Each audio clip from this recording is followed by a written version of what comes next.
La Vida de Parrilla es un podcast donde les damos la información justa y suficiente para que ustedes puedan pretender que son expertos en un tema y parezcan cultos e interesantes cuando suelten esta labia en una reunión con sus amigos. En la Labia de Parrilla de hoy les voy a hablar de las Naciones Unidas, o conocidas por muchos como la ONU, y también conocida como perdón, pero no me digas lo que yo tengo que hacer porque yo voy a hacer lo que a mí me da la gana por algunos países con ganas de violar algunos derechos humanos. Así es, amiguitos, hoy les voy a contar la historia de la junta de vecinos más grande del mundo, la ONU.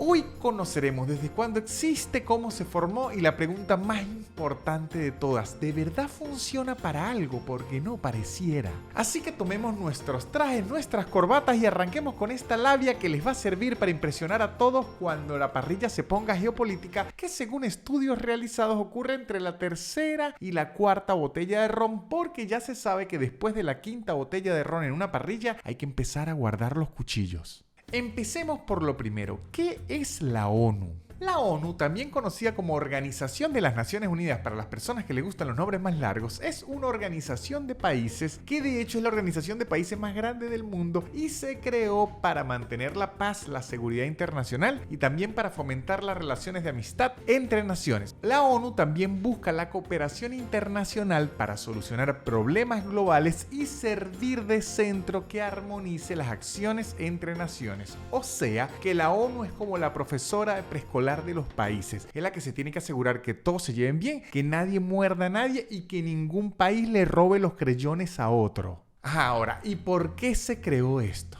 Pues bien, mis amiguitos, todo viene desde antes de la Primera Guerra Mundial. Antes de que las Naciones Unidas existiera, en el mundo los países andaban a diestra y siniestra haciendo lo que les daba la gana. Bueno, no es que ahora sea muy diferente, pero se intenta, ¿no? Al menos se disimula. De hecho, antes de que existieran las Naciones Unidas, los únicos controles que existían de conflictos internacionales eran alguno que otro tratado y acuerdo que por lo general era directamente entre los países involucrados en un conflicto. Es decir, igual que antes que existieran los grupos de WhatsApp, antes las cosas se resolvían a los coñazos. Pero luego de la Primera Guerra Mundial se firmó el Tratado de Versalles el 28 de junio de 1919. Este tratado puso fin oficialmente a la Primera Guerra Mundial entre las potencias aliadas y los alemanes, que como podrán ver son protagonistas en casi todas las guerras mundiales. Este tratado básicamente estableció las primeras normas internacionales para evitar conflictos o guerras mundiales a futuro. Este tratado también responsabilizaba a Alemania de la guerra y se le exigió pagar a todos los países vencedores una compensación por los daños y pérdidas sufridas en la guerra. Incluso se redujo drásticamente por el tratado el ejército alemán y se prohibió la posesión de armamento pesado con tanques y aviones de guerra. Incluso se incluyó una cláusula llamada la culpa de la guerra que culpaba a Alemania y sus aliados por el inicio de la guerra. O sea, Alemania fue la que pagó todos los platos rotos, pero bueno, también fue la que la inició. Y lo peor es que en lugar de controlar a Alemania y hacerla reflexionar, de hecho la llenó de resentimiento y sed de venganza que iniciaría décadas después la Segunda Guerra Mundial. Que dijo, yo tengo que pagar todo lo de esta guerra, pues vamos a otra guerra. Luego de que terminara la Primera Guerra Mundial, el 10 de enero de 1920, como parte del Tratado de Versalles, se creó la Sociedad de las Naciones. Que la Sociedad de las Naciones fue la primera organización internacional de su tipo y estuvo activa hasta 1946, cuando fue disuelta y fue reemplazada por la ONU. O sea, era como la FIFA antes de la FIFA, que fue cuando Uruguay ganó ese mundial que dicen y que nosotros ganamos ese mundial y uno dice, pero no sé si vale.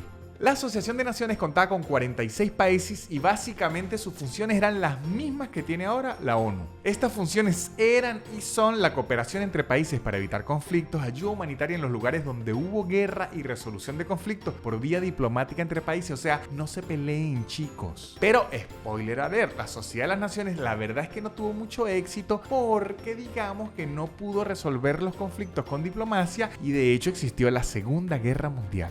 Luego de que ocurriera la Segunda Guerra Mundial, que aparece la ONU, nace como una idea del presidente estadounidense Franklin D. Roosevelt. Y de hecho, el 25 y 26 de abril de 1945 se hizo lo que se podría considerar la primera reunión de la ONU en San Francisco. Allí se reunieron los 46 países que le habían declarado la guerra a Alemania y a Japón, excepto Polonia, porque para ese momento Polonia hasta ahorita se estaba reconstruyendo y su gobierno aún no había sido reconocido mundialmente. Polonia estaba y que, ya muchachos, me acaban de hacer mierda en una guerra, déjenme recomponerme, yo me organizo aquí y luego voy a sus reuniones, ¿ok? Esperen. Para este evento asistieron 3.500 personas entre delegados de las naciones fundadoras, asesores, colaboradores y personal de secretaría. Y aparte fueron aproximadamente 2.500 representantes de prensa y de otras organizaciones. Como dato curioso, esta conferencia ha sido la reunión diplomática más grande celebrada hasta ahora en la historia. O sea, lo que habrán vendido las pizzerías ese día en San Francisco.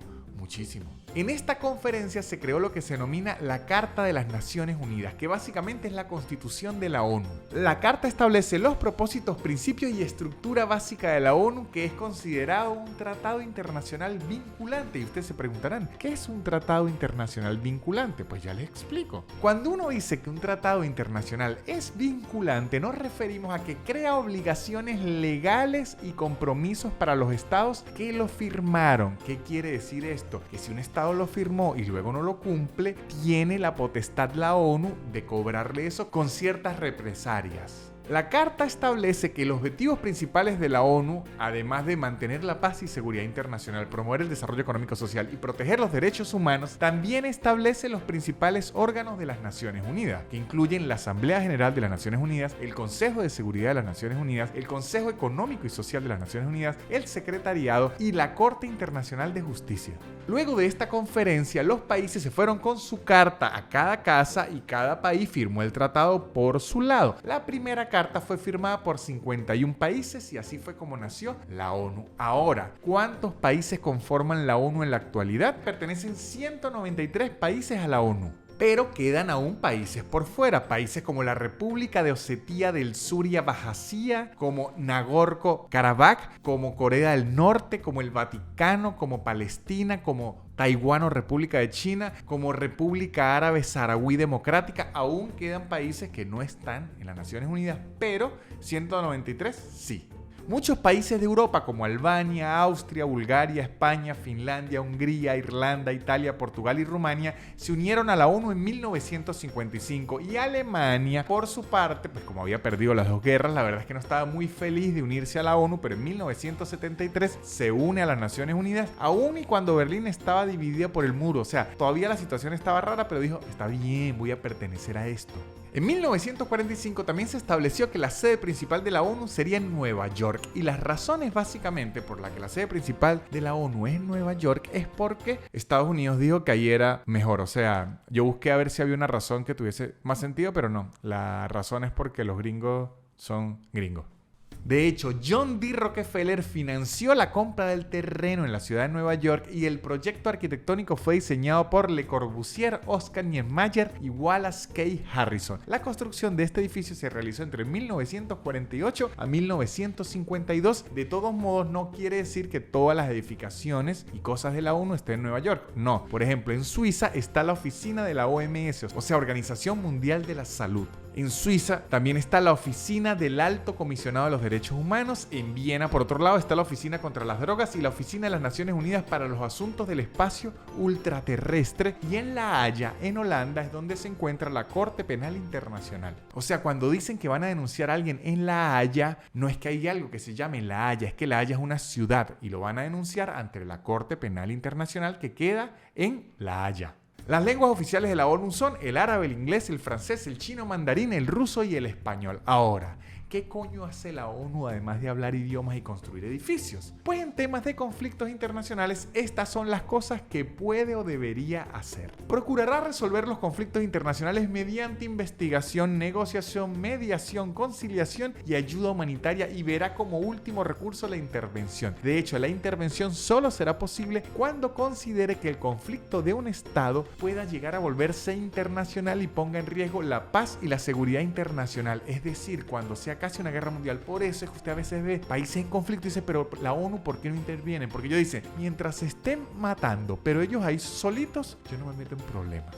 De hecho, cuando la ONU decide intervenir en asuntos internos de un estado, se le denomina misiones de paz, porque la ONU, en teoría, lo que busca es parar los conflictos, no definir los conflictos. O sea, ellos cuando llegan a un lugar no dicen él es el malo y él es el bueno, no, dicen por favor, no se peleen, chicos, no se peleen, o podrían pelearse pero sin hacer tanto ruido para que los vecinos no sufran. El problema real es que la ONU no está destinada realmente a tratar conflictos bélicos, no. De hecho, es más como un foro de discusión que les permite a los jefes de Estado y sus representantes discutir sobre la paz, la seguridad y la cooperación internacional. Y si esos jefes de Estado no quieren la seguridad, la paz o la cooperación internacional, entonces, ¿qué van a discutir? De hecho, la ONU no posee fuerzas militares propias, por lo que en caso de una intervención, los Estados miembros tienen la responsabilidad de proporcionarle ayuda, ya sea con personas, dinero o equipo. Así que entonces lo único que realmente puede hacer la ONU es imponer sanciones económicas, diplomáticas, comerciales y hasta militares a los Estados miembros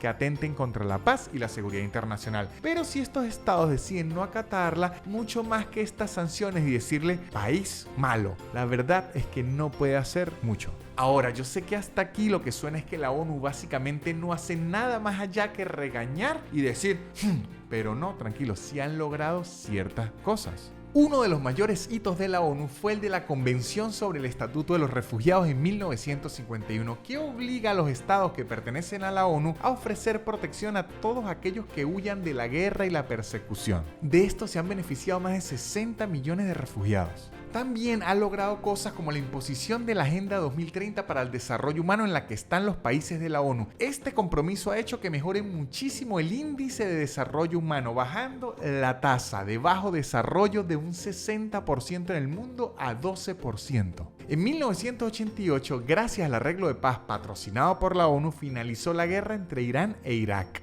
Y también la ONU logró que se hiciera alto al fuego en la guerra de Angola de 1991 y en 1993 contribuyó a la independencia del país africano Eritrea. También la ONU, a través de la Organización Mundial de la Salud, logró erradicar la viruela en 1980. Y en 1990 la ONU logró eliminar la homosexualidad de la lista de trastornos mentales de la OMS, que sí, muchachos, es lo que les estoy diciendo. Hasta 1990, para la Organización Mundial de la Salud y para la comunidad científica, la homosexualidad era un trastorno mental. Así que, ¿qué aprendimos hoy, muchachos? Pues que no importa cuántos organismos internacionales haya, si va a haber guerra, va a haber guerra. Así que ya saben, muchachos, si están en una fiesta y alguien se pone a pelear, pueden hacer lo mismo que la ONU. Dicen, los voy a sancionar, usted pide su Uber y se va.